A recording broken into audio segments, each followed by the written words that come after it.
Afternoon, Bournemouth fans. Welcome to this latest match review show. AFC Bournemouth 4, Coventry City 1. And I have Aaron here with me. Aaron was on with me on Lineups Live. The whistle's just gone, Aaron. We're going to go through the game like we normally do. But how are you feeling after that result? Another 3 points at home. Yeah, loved that. Loved. I'd say every minute of it. I think it was a small dodgy patch after they equalised. A bit frustrating, but other than that, just really enjoyed that game. Yeah, really enjoyed that game. Thank you for checking out this video. We'd like and appreciate a like throughout the show if you enjoy it, and also subscribe if you haven't already. So on these match reviews, we do go through the game chronologically, and we'll start right at the start as we always do. Aaron, you're with me on Lineups Live, and we had a look at the lineups. It's what we expected. 10 out of the 11 that started on Monday, and then Jack Wilshere came into the team. So yeah, just your thoughts again on those lineups. Yeah, it made sense to me. I think, as I said, the obvious rotation is Jack Wilshere and Ben Pearson, and I think at home against a lower placed team, Jonathan Woodgate went for Jack Wilshere with a bit more creativity, and potentially Ben Pearson playing in the away game. So yeah, I mean, I think it made sense to me. Yeah. We were looking for a fast start, and we asked for, the fans that were joining us on Lineups Live to give us their minute prediction of the first goal. And some people said inside the first minute, and I think I actually had a little bit of a laugh to myself. But do you know what? The whistle went, and within 25 seconds, David Brooks, a player we were looking to show up and turn up and be the player we know he can be, broke that defence, quickly played it across the box. Danjuma didn't rush the shot, took his time. 1-0 to Bournemouth inside 1 minute. Yeah, crazy. Inside 25 seconds. I mean, unbelievable start. You can never, people say score too early. You can never score too early. I thought it was just the goal that we needed.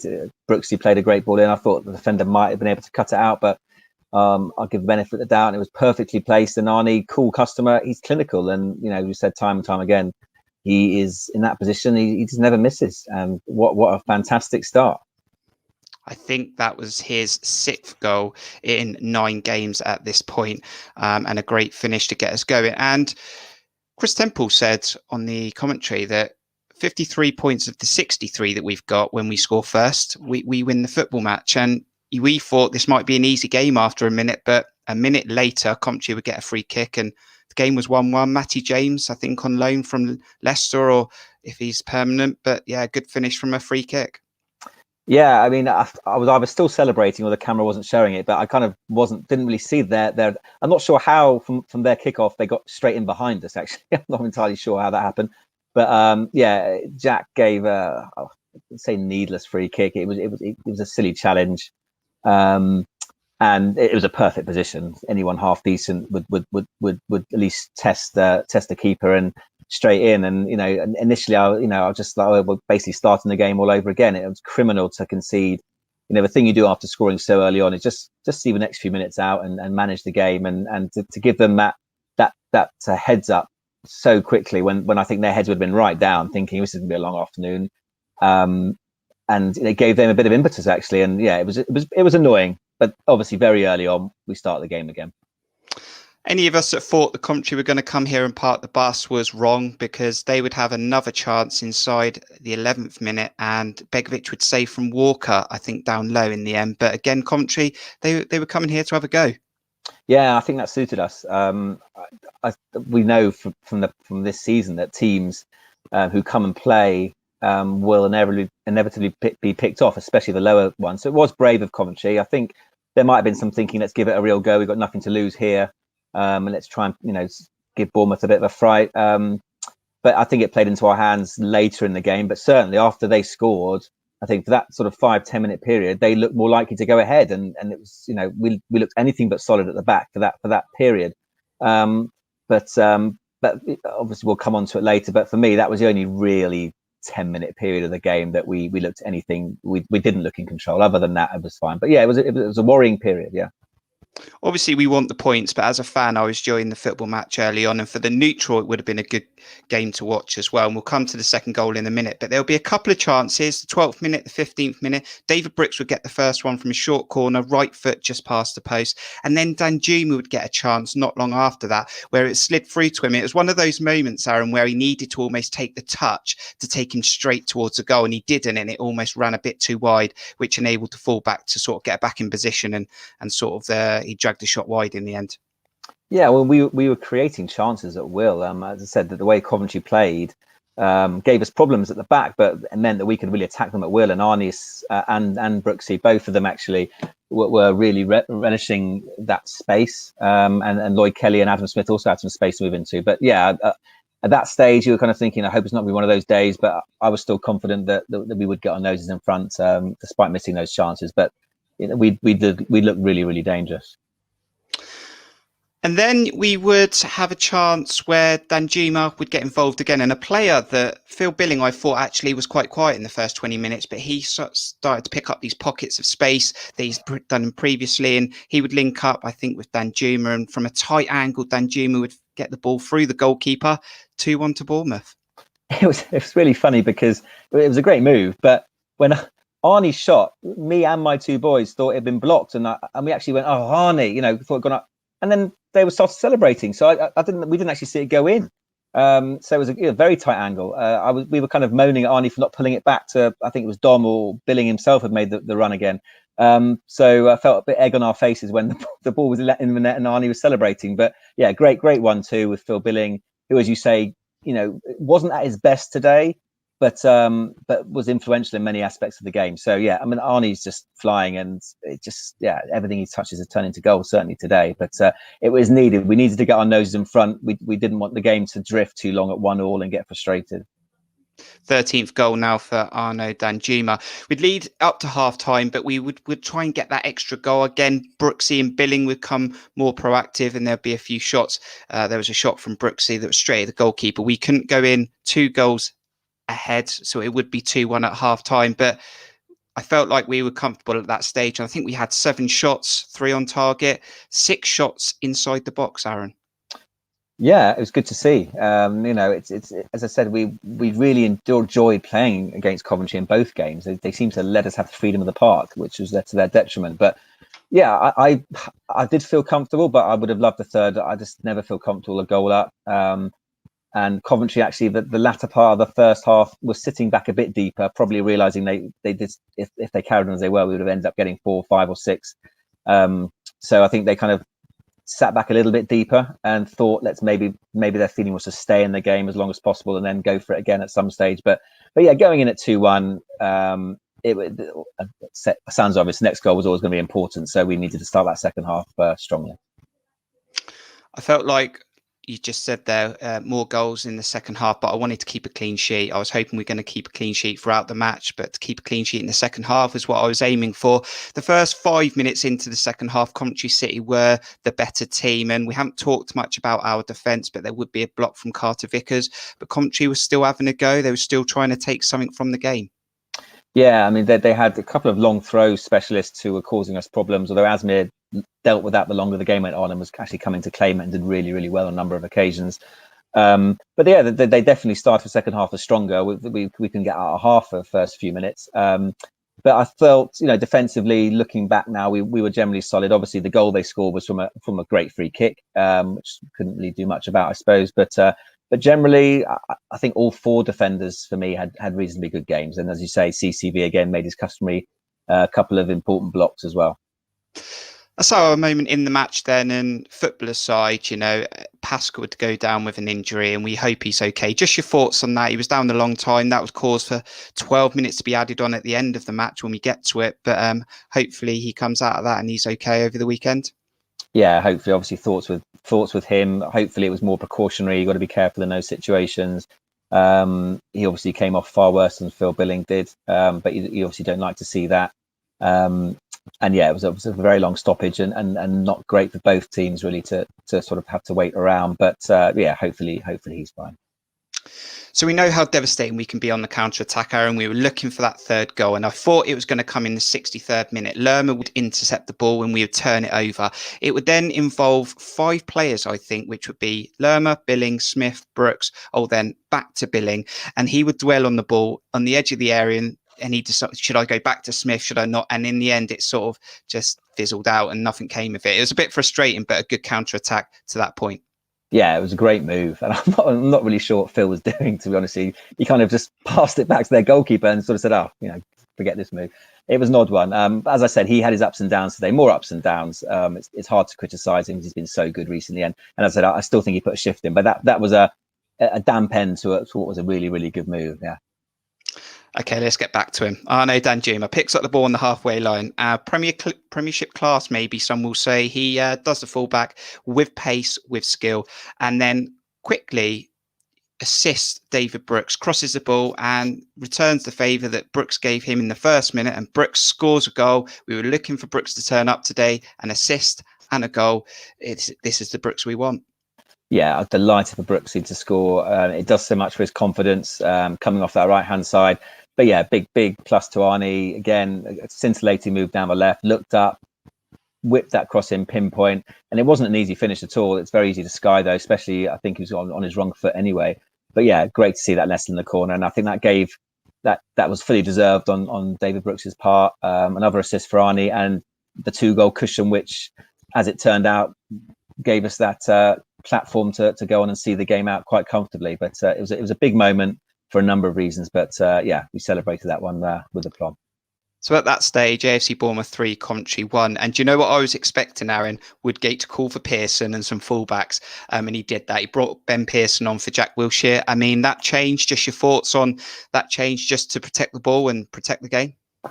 Yeah, again, I was calling for it probably just before we scored, actually, because we were beginning to lose the midfield a bit, and I've said it again, how Ben Pearson brings that control. I was wondering actually whether Pearson might come on for Billing because he's played a lot of football and he was looking tired, and he took quite a lot of knocks today, whereas Jack hadn't played as much football and probably potentially could have lasted for 90 minutes and give Billing a rest for Tuesday. But no, it was the obvious switch. Yeah, I wasn't overly impressed with Jack Wilshere today. Love seeing him in the team because he's such a player, but playing that deeper role, he's not hasn't got the ability to be as creative as perhaps we think he should be. And Ben Pearson really completely controlled that midfield when he came on, along with Jeff, and played really, really well. So yeah, personally, I think Pearson should probably deserves to start. I'm sure he will on Tuesday anyway. And it's nothing against Jack, but I just think we've got enough creativity with those forward players, and Pearson provides a bit more defensive solidity. But he was excellent after he came on. Yeah. All about game management then. It is game week 41. It's been a long month. But Brooksy would work hard down the line again, and he would win the ball, and then he'd try and travel, and then he would sort of pull up. And that's when you're like, a bit like Stanislas, oh no, is it a bad injury? And especially with that ankle, when I always see him hobbling, he's always had ankle issues. Yeah, and we hadn't mentioned it, but there was that moment in the first half when Arnie went over as well. And Arnie, Brooksy and Stan are all made of glass, and they're like one tackle away from being out for weeks and weeks. And they're so important to at least have 2 of those 3 players on the pitch for us for the rest of the season. So it was a worry, especially as we felt the ankle. Ironically, it was a brilliant tackle from Brooksy to win the ball back, which did it. But luckily he stayed on, and I'm pretty sure when he went off, he was okay. He was walking on at the end fine. But yeah, I do worry about any of them going in, and they all seem so delicate. So with another fixture coming on Tuesday, and it's an early kickoff as well at 5:30. The last thing we needed was the 4th official to put 12 minutes up for added time, but that would be due to the Pask injury. But then we would get a 4th goal. Now I'm giving it to Pearson. It's come off the defender, but it was on target. BBC and some other outlets are giving it to Solanke. I'm not even sure he celebrated. I'm not happy about giving it to Solanke for a few reasons. But, I think Pearson deserved it. He came on, got himself about. But yeah, Ben Pearson or Solanke, whoever the goal, 4-1. Yeah. Again, Chris Temple thought it drifted wide, and I celebrated, and then he said it went wide, and I was like, well, has it gone in? And then the score stayed on 3-1 for about a minute. So, but then they started celebrating. Yeah, I'd love Pearson to got a goal. I really wanted Dom to get a goal as well, obviously for his confidence. I'm sure he'll claim it because it's been given to him and he's a striker. But as you say, that means with someone else has to score on Tuesday now. But yeah, it was 4-1. I don't think it flattered us at all. We probably could have gone on and got a fifth if we'd really put our foot down. But yeah, it was great, and great to see some of those subs come on as well. If it is confirmed as the Solanke goal, as you said, that stat is back. 5 years, 5 months, 2 consecutive games. Can he do it? Just a mention for Solanke, though, although I'm not giving him the goal, he did work hard today, and his effort, he has impressed me all season.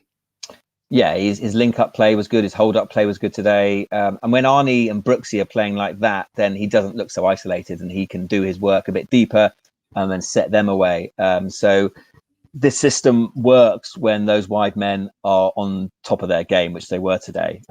It's when they're not that Dom looks isolated because he's kind of doing a lot of work and not really getting any support. But yeah, full marks to him today. I thought he put in the shift, and delighted for him to claim that clinical finish. Full-time whistle went. AFC Bournemouth 4, Coventry City 1. And let's just look at some of the stats there. Aaron, 66% possession, 12 shots, 7 on target. Dominated the ball, dominated the chances. Were the better team, deserved the 3 points. Yeah, winning a game with a lot of possession doesn't always work with us, but that was blown out today. I mean, it's 12 goals in the last 4 games now, 2 conceded. We're hitting form at the right time. And it's looking really good for us. We already knew that Reading obviously lost yesterday. All the other results today didn't really go for us. But as we said before, as long as we do what we need to do, then we don't really have to worry about other teams at this moment in time. Like we always do as well. There's a Twitter poll for Man the Match, and I only put 2 players out there for obvious reasons. And David Brooks and Arnaut Danjuma were put out there, voted by the Cherries Red Army followers and AFC Bournemouth fans.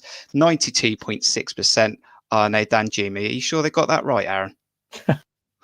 Yeah, I think that's fair enough. Yeah, he was outstanding. I think those 2 players, whilst you got that graphic on, for me, if those 2 players stay fit and firing, I think we'll go up. But that's a big if, because they're not always fit and they're not always firing. So there's a big caveat there. But yeah, those 2 on this sort of form, yeah, I wouldn't want to play us in the playoffs.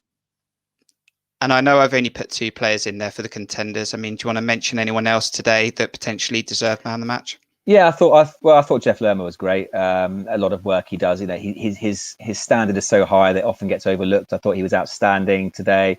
And as I said, all 4 defenders played well today. I thought Adam Smith and Lloyd Kelly defended well, got forward mostly effectively. No one had a bad game at all. But yeah, I think I'd give a shout to Jeff Lerma as well, and probably Carter Vickers for a couple of his blocks. And Dom, as we've already talked about. We'd really like to know what you think. So what's your favourite goal? Your thoughts on the game? Let us know in the comments below. Really appreciate it. We'll check all the comments out. We're just going to take a short 20-second break. It's an opportunity for you to hit the like button because it really helps the channel, and also subscribe if you haven't already. We're going to take a look at the other championship results today and that all-important table. See you in a minute.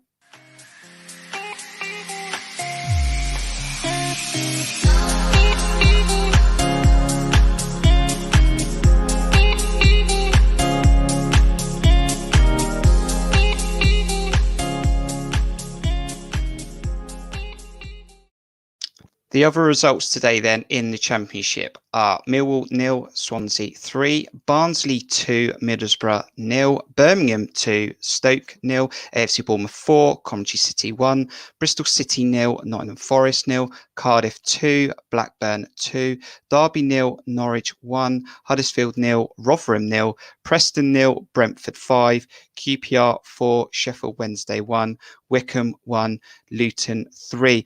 Lots of goals out there today, Aaron. Yeah, I think first and foremost, I think it puts to bed anyone behind us and Reading.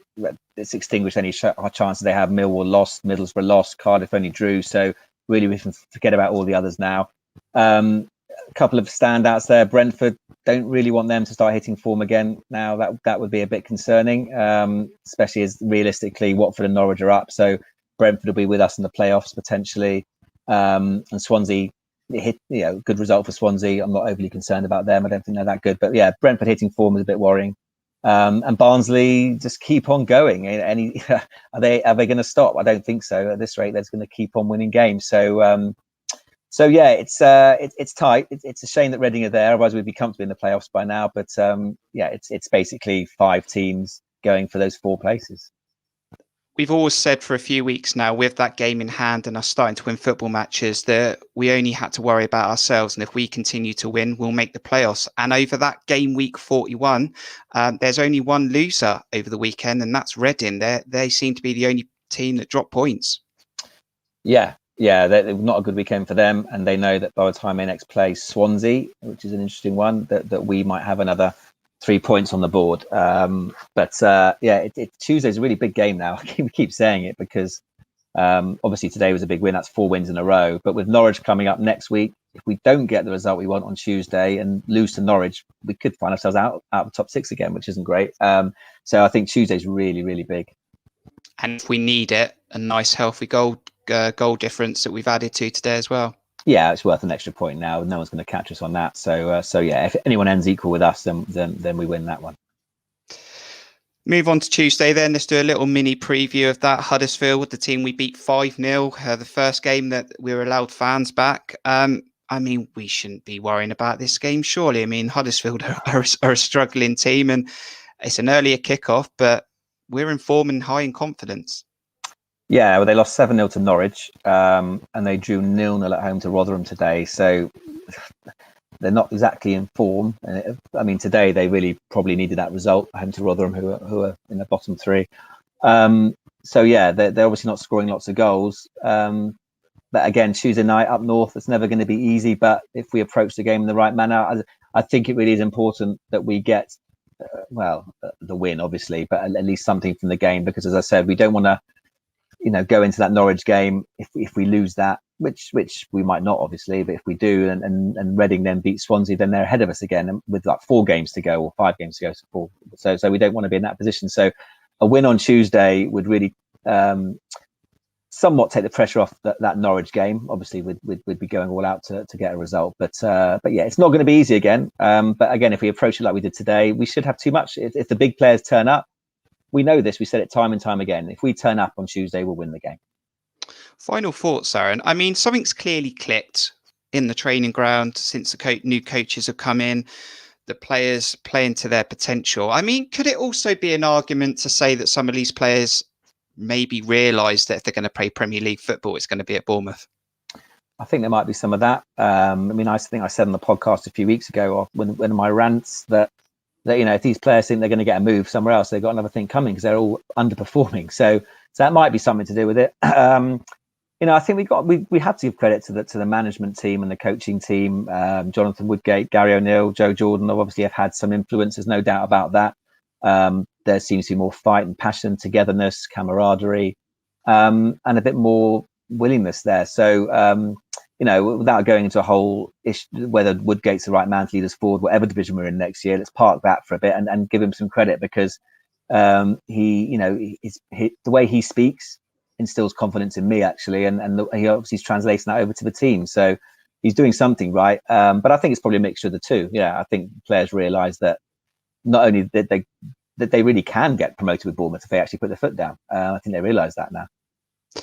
Thank you, Aaron, for joining me on this latest Lineups Live and Review show. Another positive weekend. I hope you enjoy the rest of your weekend.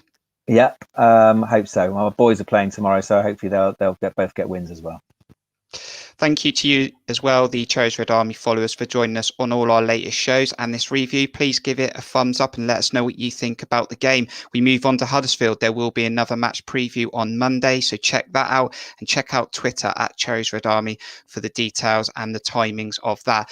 Well, that's a great game. Another 4 goals, a 4th consecutive win in the league, and we move on, and hopefully the playoffs is getting closer and closer. For this video, we'll see you on the next one.